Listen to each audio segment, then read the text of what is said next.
Monsieur Gabinet. Oui.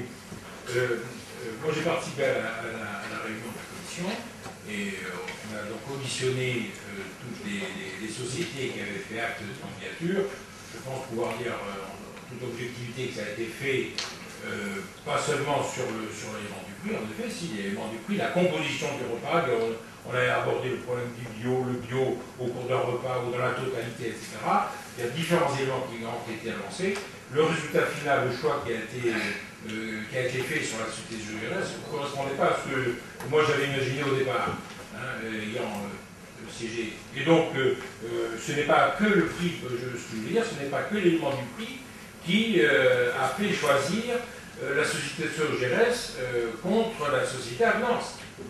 Les prix, si vous voulez, moi je les ai ici.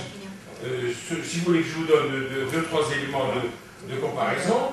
La société Avenance en primaire 5,14 Sogérès 5,12 le repas.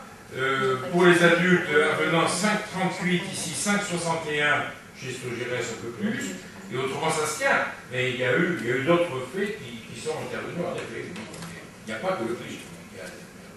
Et que je crois qu'il y a un élément bio qui rentre en ligne de compte aussi. Le bio, le problème du bio. Attendez. Une fois par mois.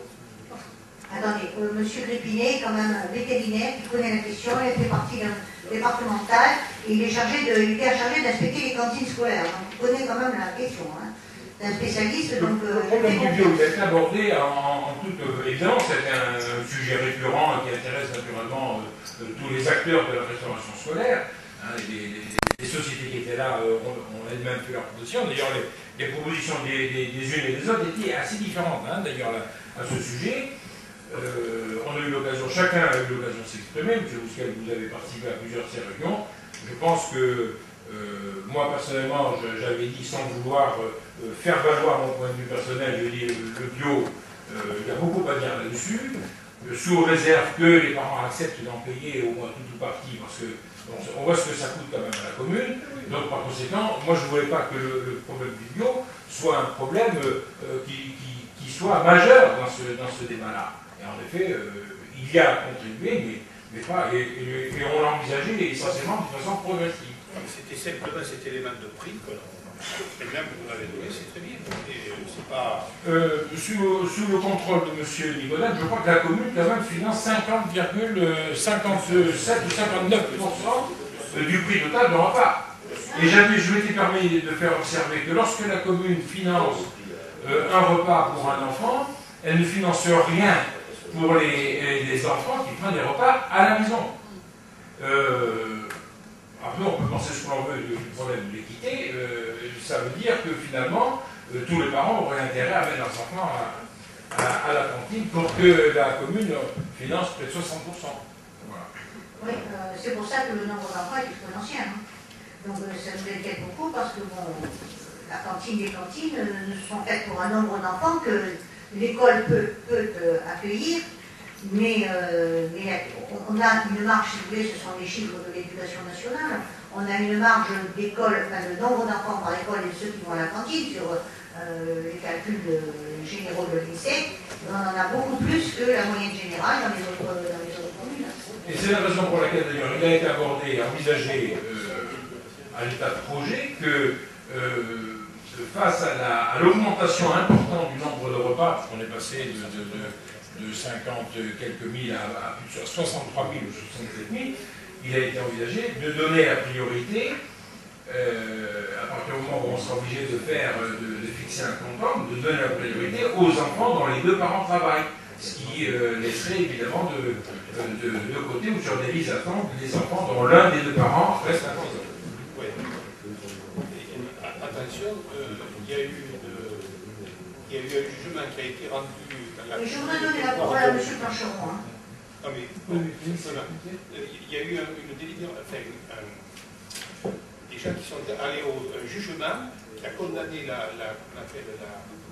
commune de Bordeaux sur ces points-là, justement, sur ceux qui allaient à la cantine. C'est intéressant à voir. On verra, on fera une analyse comparative en fonction des situations, et on va voir il faut faire d'abord déjà une étude préalable pour savoir ce que représente le pourcentage. Ça veut dire qu'il faut déjà faire une investigation auprès des parents pour savoir quels sont en effet ceux. Il y a ça d'une part, puis il y a un autre aspect qui avait été envisagé lors de la commission, des travaux de la commission, c'est de prendre en compte également les revenus des parents. Parce que là, finalement, c'est une allocation qui est donnée par la commune sur les comptes publics à tous les enfants de toutes les familles. Est-ce qu'il ne serait pas judicieux de prendre en compte également les revenus des parents? Voilà. Ça, c'est à réfléchir. Enfin, il y a quand même quelque chose qui est assez, pas inquiétant, mais, pas amusant non plus, mais c'est le nombre d'enfants au mois de juin. Quand il fait beau, on a énormément d'enfants. Donc les parents doivent partir à la plage peut-être et laisser les enfants à la cantine. Écoutez, j'en ai vu quand j'avais des enfants jeunes, ça se passait, disons. Moi non, je les chercher. Monsieur Planchon, vous avez demandé la parole. Oui, c'est juste une remarque sur le contenu des repas, parce qu'on avait déjà entamé ce débat pour savoir si on pouvait sélectionner un fournisseur qui ferait du bio ou quasiment que du bio. On s'était basé, bon, on a eu des discussions aussi avec M. Crépinet là-dessus, tous les deux en off, pour essayer de trouver des exemples de communes qui arrivaient, je crois, à 80% de repas bio. Donc la commune de Saint-Gély-du-Fès, par exemple, qui est pas loin. Donc est-ce qu'on pourrait étudier la question et voir au niveau des tarifs, au niveau de la façon dont ils procèdent, pour voir quand est-ce qu'on pourrait arriver à cet objectif. Oui, ça peut être intéressant, franchement. Oui. Ça peut faire l'objet d'un débat.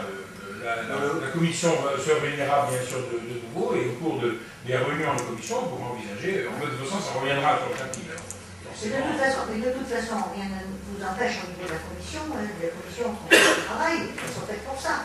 De dire voilà, on se renseigne, on va faire, et puis on comparera les chiffres, on va voir ce que ça peut nous apporter. Là, je suis d'accord. Hein. Et c'est le travail en commission, sous l'égide de M. Crépinet. Ok. Donc, non, je voulais vous dire qu'en fait, nous allons gagner par an, c'est ça hein, le chiffre, hein, 9 721 € sur un total général de paiement de 317 928 €. Oui, après c'est terminé. Voyez-vous un inconvénient pour mettre le prix enfants et adultes de la proposition retenue par la commission et qui sera votée par le Conseil dans le contrat? Voyez-vous un inconvénient à ça? Donc, s'il n'y a pas juridiquement d'inconvénient, on mettra. Il n'y en a pas. Juridiquement, s'il n'y a pas d'inconvénient, on mettra. Moi, ça ne me dérange pas du tout. Nous sommes prêts à voter pour cette délibération, à condition de mettre le prix. On va demander si vous ne mettez pas le prix, nous nous abstenons. C'est possible. Monsieur Nicodème va essayer de l'en mettre dans le contrat, donc moi, ça ne me dérange pas. Moi, je pense qu'il est plus sage. C'est pas un problème, monsieur. On va essayer de le mettre. Hein. C'est le février, c'est là que l'engagement qui est court, l'engagement les plus sont repris. On met Bien, alors qui est contre? Abstention, adopté à l'unanimité.